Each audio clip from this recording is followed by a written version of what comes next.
With 2 games left in the regular season, the Eagles are 1 win away from earning a spot in a bowl game. With starting quarterback Anthony Brown lost for the rest of the season due to a leg injury, it's up to senior Darius Wade to lead the Eagles into the postseason. We'll see if he can take his first opportunity and knock it out of the park. When people think of getting off to a fast start, they tend to think of playing fast. Well, the way the Celtics got off to a hot start tonight against Orlando was defense and controlling the tempo. Kai Bowman flexing for the camera, and that's Bowman stealing and slamming mom and dad. How you feel about that? Those are some of the players to watch for when BC takes the field this season. As for the when, well, we know a little bit more about that too now. Without senior linebacker Connor Strahan manning the middle, the Eagles gave up a school record 515 yards on the ground, many of which came in the form of chunk plays that ultimately spelled doom for BC.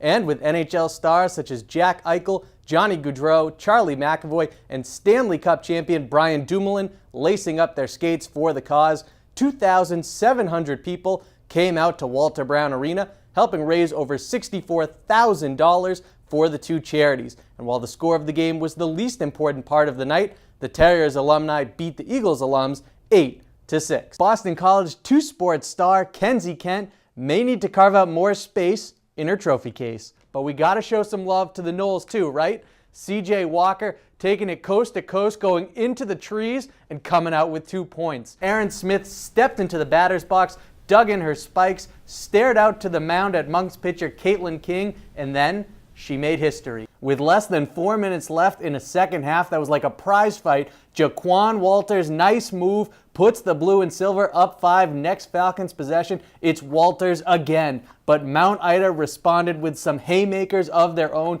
Joey DeFilippi from distance, and then Jason Clark the steal. Errol Jordine the layup. It's a 3-point game. Clayton Keller beats Joe Wall 5-hole for a shorthanded goal, much to the delight of the fans of the red and white. Terriers take it 3-1. Been a while since the BC men's basketball program demanded our attention. The Eagles haven't made the NCAA tournament since 2009, but the tides are turning on the hardwood at the Heights. First period, Cassidy Anderson skates past Megan Keller and beats Katie Burt stick side. It's the first time BC has trailed all tournament. Take another look as she puts the puck right underneath Burt's left arm to give the Huskies the lead. But less than 10 seconds into a power play, Callie Flanagan's slap shot finds the back of the net, and with the title on the line, who else but Andy Anastas, the captain. Second overtime goal in as many days for the tournament MVP. Pig piles and trophies as BC successfully defends its Hockey East crown. From a present BC star to one who went from holding it down at the Heights to showing out in the NHL. Of course, I'm talking about Johnny Gaudreau, aka Johnny Hockey. He also promised his college coach Jerry York that if he was fortunate enough to win a second championship, he'd bring the cup to the Heights. Well, neither Dumoulin nor York had to wait long, as this weekend, little more than 2 months after Dumoulin hoisted the cup for the second straight season, he brought Lord Stanley